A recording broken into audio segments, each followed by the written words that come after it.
The guy saved a girl from thugs, not knowing who she really was, and sometime later, her father knocked on his door. Twilight covered the city with a blanket of stars, and a warm breeze caressed the skin, reflecting the dance of lights on the surface of the Hudson River. This scene could have inspired a poet, but Michael was torn by melancholy. The cheerful faces of passers-by, the wind, even the distant stars, everything irritated him. His gloomy mood dragged him down, and he wandered the streets of Manhattan as if trying to run away from himself. For 2 hours he wandered aimlessly. Midnight was approaching. His mind kept repeating, "Time to go home." He promised himself, "I'll reach the next intersection and take the subway." But once he reached it, he froze, as if waiting for a sign, and then walked on again, into nowhere. Deep down, Michael knew, Emma was the reason for his turmoil. He had long realized that nothing serious would come of his relationship with this girl. She lured from afar but up close was empty. Emma lived in her own world, where there was no place for others. She used people like tools, bending everything to her will. Michael had tried to appeal to her conscience, "You can't live only for yourself. If everyone acts like that, the world will collapse." But Emma only wrinkled her nose, "You're a bore. Everyone can do what they want. I don't care about whiners and losers, it's their own fault." Her cynicism was shocking, but even more so was her blindness to her own callousness. "I'll never fall into the trap of feelings," she declared. "And what if you fall in love?" "Say, with me?" he asked. She waved him off. "Love is a myth. I'll find someone who can give me the life I want, and I'll fall in love." "Is that love?" he objected, but his words drowned in her indifference. Today, Michael finally understood, Emma was like a program written by a soulless coder. "Sorry, but you're more like a virtual Alexa than a real girl," he said. Her face twisted with rage. "Look at yourself, loser. You're 25 and still nobody. Living with your mommy, you've achieved nothing. Guys like you have no place in my life." Her screams echoed in his ears as he walked away, melting into the night city. Michael was already tired of walking. He set another arbitrary end point for his route, but didn't make it there. From the direction of Central Park, past which he was walking, a loud female cry rang out. "Get away from me. I'll scream. Somebody help." A man's threatening voice followed. "Just try and squeal. What are you twitching for, idiot? Obey, and we'll let you go fast." The stranger's promise was punctuated by a sleazy chuckle. Without thinking, Michael dashed into the park. Not far from the entrance, right on a path lit by lanterns, there was a struggle. The screams had already faded, replaced by sobbing and the heavy breathing of the attackers. Michael grabbed one thug by the collar, then the other. They clearly lost to him in strength and height. They cursed loudly and even tried to fight him. Michael was amused by the drunken fool's feeble attempts. "You idiots should be thanking me. Guys like you don't do well in prison. Get out of here while I'm still nice." Michael backed his words with 2 solid kicks, one for each. The thugs probably realized that resisting could harm their health, and ran off toward the park exit without looking back. Michael was about to head the same way when a weak female voice came from below. "Thank you for saving me from those monsters, but I'd be even more grateful if you helped me stand up." Michael's face turned red with shame. So focused on punishing the attackers, he'd completely forgotten the victim still lying on the ground. "Forgive me, please, I got carried away," he said, helping her up. As emotions settled, Michael realized the victim was a very young girl. She looked at her rescuer with embarrassment, trying to explain. "My dad will kill me. He forbids me from going out alone in the evening. I got so fed up with his overprotectiveness that I ran away tonight. And look how it ended, if not for you." "You're right, it could have ended very badly. And your father, I don't know your name, is right too. Mila." My dad named me after his favorite basketball team. Her voice was calm, as if she hadn't just been attacked. She brushed sand off her skirt and fixed her curls.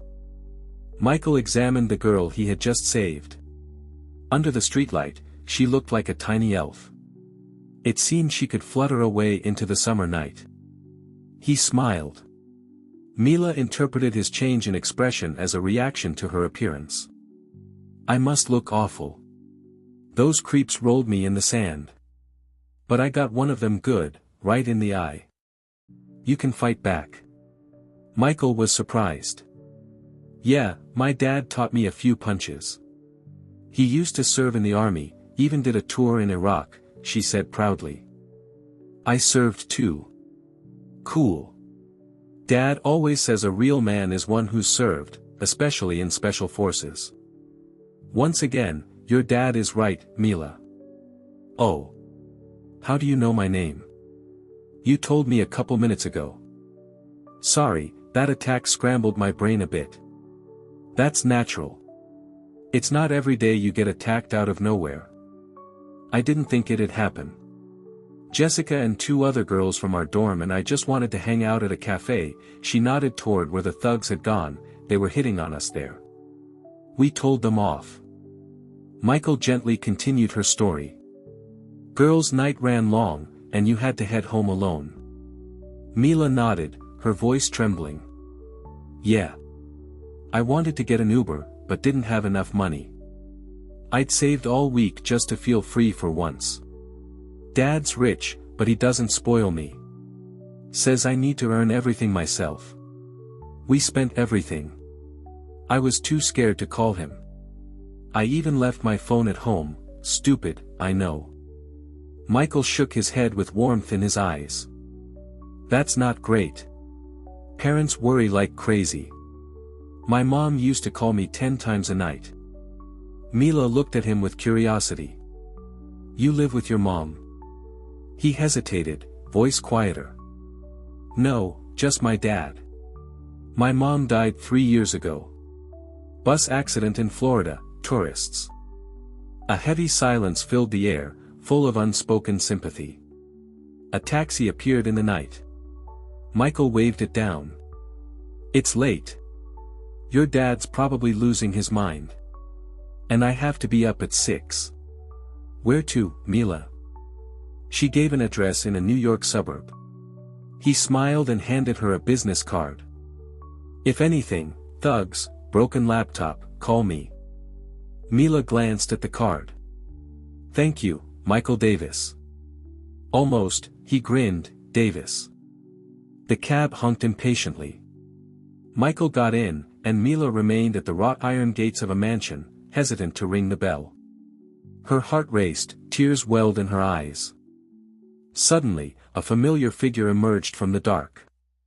Mila ran to him, threw her arms around him, and burst into tears. Daddy, I'm sorry. I'll never do that again, I promise. A few days passed after that night. Michael was fully immersed in work and hadn't thought once about the girl. So he was quite surprised by an unexpected visit from her father. It happened on a Friday evening, just as Michael was getting ready to leave for the day. Someone knocked on his office door, and then a well-dressed man stepped inside. Without waiting for an invitation, he dropped into the chair across from Michael's desk, where he had been reviewing documents for a new project. In a voice like rolling thunder, the visitor said, William Richardson. Trying to remain polite, Michael introduced himself as well. Michael Davis. What can I do for you? Perhaps I should have called first, but the situation forced me to act, let's say, urgently. The man was trying to keep his composure, but not very successfully. He wiped his forehead with a handkerchief several times, stood up, sat down again. Michael watched him in silence, but what really caught his attention was the folder the man wouldn't let go of. Finally, William gathered his thoughts. My daughter Mila gave me your business card. You're the one who saved her in the park. I owe you thanks for that. According to etiquette, Michael replied. It was just a normal thing to do. Any man would have done the same. But I take it you didn't come here just to thank me. No, Michael, I've come for a completely different reason, urgent, really. Because what's at stake is not just my personal fortune but the reputation of an entire company. Honestly, I don't even know if you can help me. Maybe I've come to the wrong person. Why don't you tell me the details, and then we'll know. Your card says you're a programmer, and that you handle delicate issues. That's right. Simply put, I'm a hacker. That's my niche. I test different software for vulnerabilities, that is, for potential hacks. The businessman looked surprised by Michael's profession, and even more surprised that such services were in demand. Imagine, banks and solid companies that handle millions in transactions daily want security guarantees. My colleagues and I help provide that. I won't bore you with the technical side, but in short, we find weaknesses and strengthen data protection. William perked up. That's exactly what I need. And when I mentioned the company, I'm the CEO of Megabuild. We're a serious operation with important partners. But lately, the last month and a half, maybe two, something's been off. I have a gut feeling someone's running shady deals behind my back, but I haven't been able to bring the culprit to light. You have your own security team. Why not assign it to them? It's not that simple. I used to trust my employees, but now I don't even trust myself. You see, Michael, the reports say everything's fine, all checks out, but reality tells me otherwise. Somewhere, there's a sinkhole swallowing millions. And it's not just my own capital. Our clients' and partners' money is disappearing too. William looked at Michael with hope. Michael had encountered such cases before and knew they were far from safe. He didn't want to dive into trouble again, but he also didn't want to turn down a man who came to him for help. All right, I'll try to help. But I'll need access to confidential information. Fine. I've already given orders about that. Is that all? Almost. One more question, do you work from home? I mean, do you do reporting or finances there? Yes, I often manage things from home. My staff knows that. That's a problem, that they know. I'll need to check your computer too. No problem. No one but me uses it. Mila's always on her laptop. And other than her, only the housekeeper comes, she's there in the mornings to clean and cook. Don't worry, Mr. Richardson. Let's hope your suspicions are unfounded.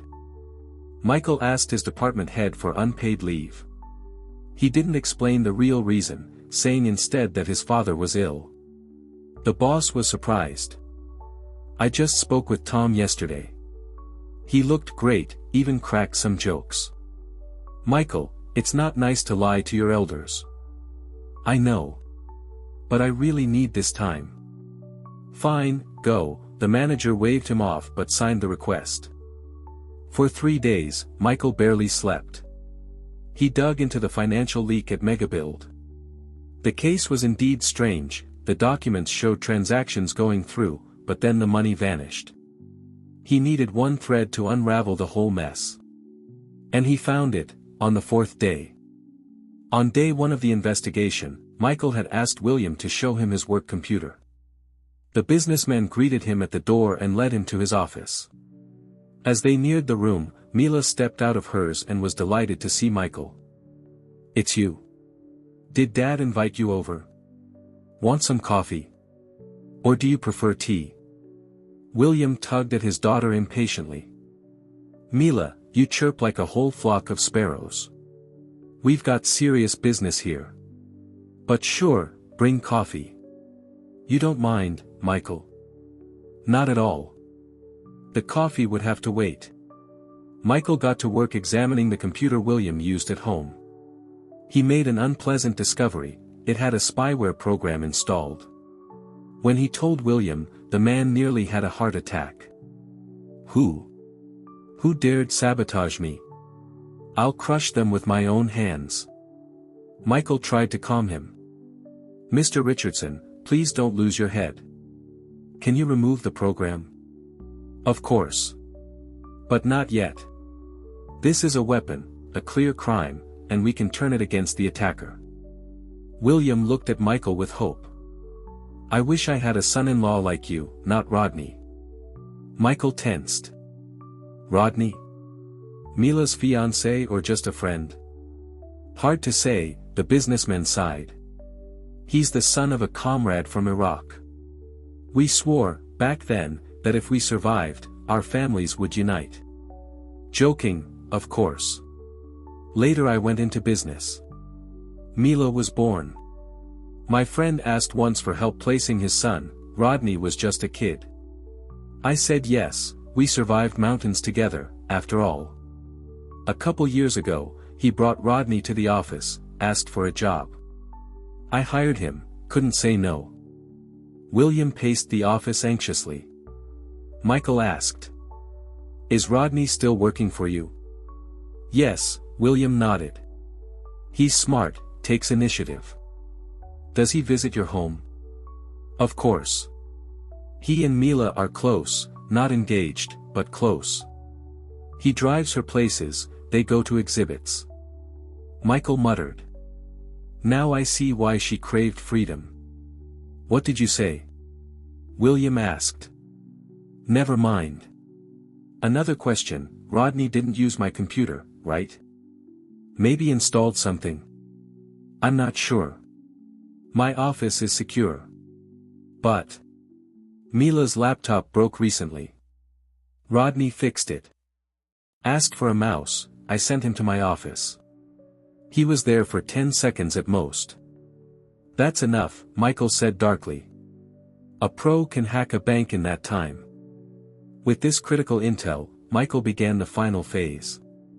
He asked William to inform the company that starting next month, all financial operations would move to a different bank.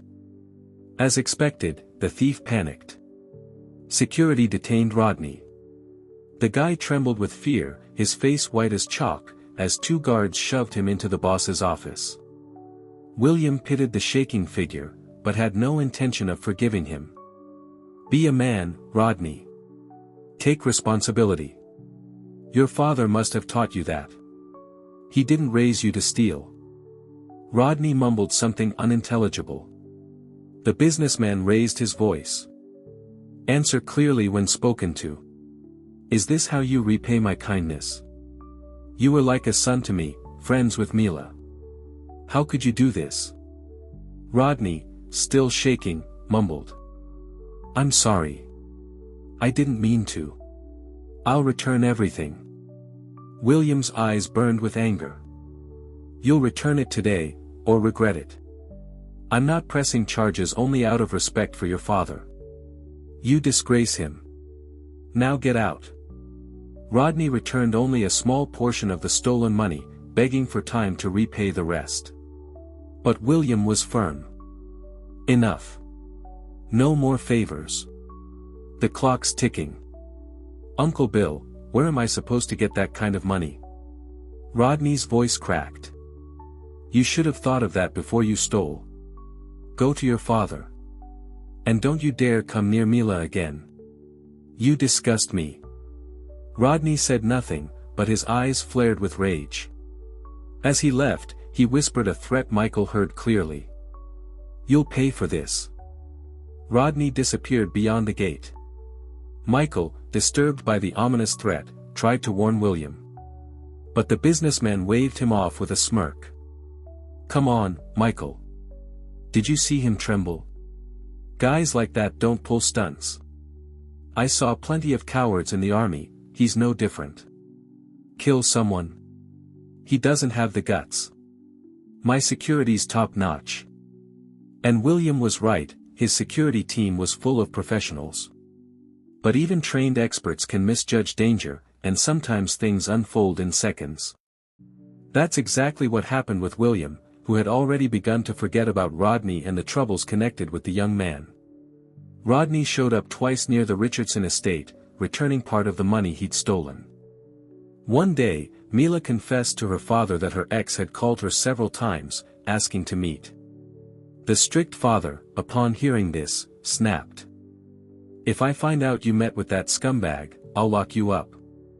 She didn't dare disobey, though she felt sorry for Rodney. She shared her thoughts with Michael, who continued visiting the family on Saturdays. Dad can't be reasoned with. Sure, the guy messed up, but does that mean he has to be completely crushed?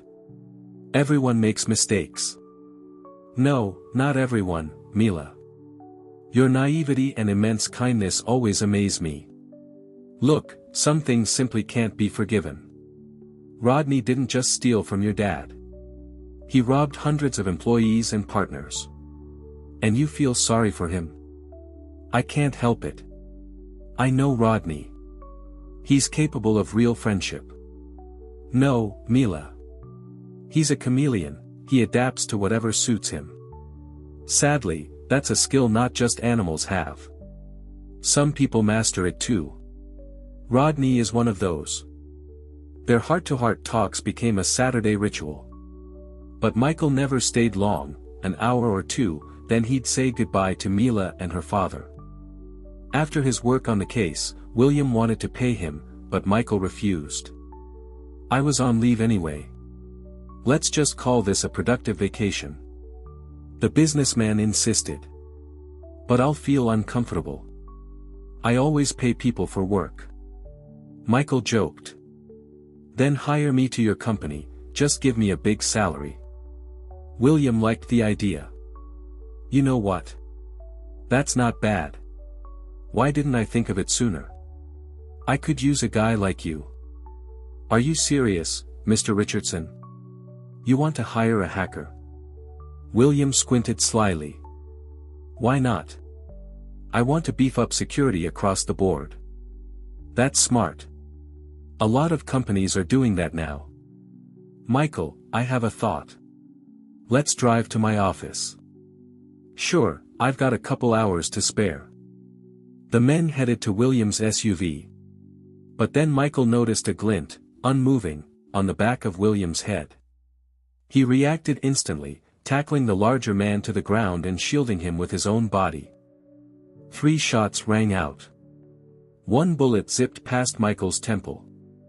Security guards sprinted from both the street and the house. One had the sniper in his sights. William was shocked when he saw who the shooter was, his old war buddy, Rodney's father. Jack, why? Because, Bill, he growled, it's not fair. Why do guys like you get everything, and people like me get nothing? You ruined my son. You dragged his name through the mud. No one will hire him. And that wasn't enough, you threatened him. Turned on the pressure. I hate you. Police arrived and handcuffed the sniper, dragging him toward their car. William stood frozen. It was as if the assassination attempt had happened to someone else. Michael gently spoke. Mr. Richardson, are you okay? Let's get inside. The older man nodded. It wasn't until evening that he began to recover from the shock. Michael, you've saved us twice now. First Mila, now me. If it weren't for you, a single tear rolled down the cheek of this strong man. Only then did Michael fully grasp how deeply William had been shaken. We stood in the rain together in Iraq. And now he tried to take me out with a bullet. You know, Michael, losing friends is the hardest thing. Today I lost my best one, forever. No, Mr. Richardson. Jack was never your friend, he was just pretending. Why? Because a real friend would die before betraying you. Not even for his own son. It didn't take long for William to realize how valuable Michael was. Employees constantly praised him. Not only were the company's systems now invulnerable to viruses and hackers, but Michael also optimized the entire internal network. The improvements were immediate. He and Mila talked constantly, and one day Michael realized he needed to be near this little fairy all the time. She needed protecting, usually from her own wild ideas, as her father joked. Mila also enjoyed being around Michael. He was nothing like Rodney. Rodney had words, pretty, foggy words. Michael had actions. Neither of them considered that there might be something romantic between them. It just didn't cross their minds. They hung out a lot. William always let Mila go with Michael, no questions asked. When my girl's with you, I'm at peace. I know you'll protect her, keep her from doing anything stupid, and never hurt her. One day, Mila introduced Michael to her friends. One of them whispered to her. Mila, you two aren't a thing, right? She smiled. Of course not. We're just friends. Why? Then I'm calling dibs. He's really something. No hard feelings, bestie. But. Madison, Mila was stunned. She hadn't seen that coming. All evening she watched as Madison flirted with Michael, brushing against him, sitting close, grabbing his hand. Finally, Mila couldn't take it. She pursed her lips and headed for the exit. They were at a party in a downtown bar. Outside, she realized she'd left her purse inside and didn't want to go back. She almost cried. If she had left with Michael, as usual, he'd have made sure she had everything. Jealousy, what a feeling. She spun around, and there was Michael, holding her purse. She blushed. What are you talking about? Who's jealous? I'm just thinking. No, not that. And I'm not jealous, okay? She snatched her purse and stormed down the sidewalk. He caught up to her a few steps later and turned her toward him. You really think I'm interested in Madison? Mila didn't look up. Then who are you interested in? You haven't figured it out yet? And in that very moment, as Michael kissed Mila, a taxi pulled up to the bar. Out stepped Emma, with her new boyfriend. She was annoyed he hadn't opened her door, and was about to scold him when she saw Michael. Wait. With her? No way. That was the millionaire's daughter. Sure, Emma had heard rumors, fancy job, cool car, but she hadn't believed them. A mama's boy. Successful. No way. Michael flinched, turned, and sighed heavily when he saw her. Mila, noticing his reaction, whispered, Emma. He told her about the girl who broke his heart. Emma stepped closer, beaming. Michael. What a surprise. Where've you been? Gone, he said coldly. We said everything there was to say. She tried to take his arm, but he stepped back. Oh come on, no hard feelings, she chirped, ignoring Mila's blazing stare. Trying to control her voice, Mila smiled. Miss, could you please not touch my boyfriend? Emma finally looked at her, and sneered. The millionaire's daughter. All glam outside, but empty inside. You're just a kid, sweetie. He's my man. Her boyfriend quietly slipped into the bar to avoid the drama. Michael froze. He never imagined he'd be caught in such a scene. The girls traded barbs. A crowd started to gather from inside. Suddenly, Mila shouted. What's the point in talking to you? And with one swift move, knocked Emma down. Everyone gasped. Michael grabbed Mila, holding her back, but she'd already calmed. He helped Emma up, her dress was dirty, hair a mess. The slap had been more humiliating than painful. Muttering an apology, he firmly took Mila's hand and led her to the street to hail a cab. In the cab, silence. Mila stared at him, afraid to speak. At home, William studied their faces with concern. Michael, what happened? You look off. Looking at Mila tenderly, Michael exhaled. I'm asking for your daughter's hand. And soon, before she causes even more trouble. Mila froze, unable to believe her ears. Her father smiled warmly. Finally, now I can truly relax.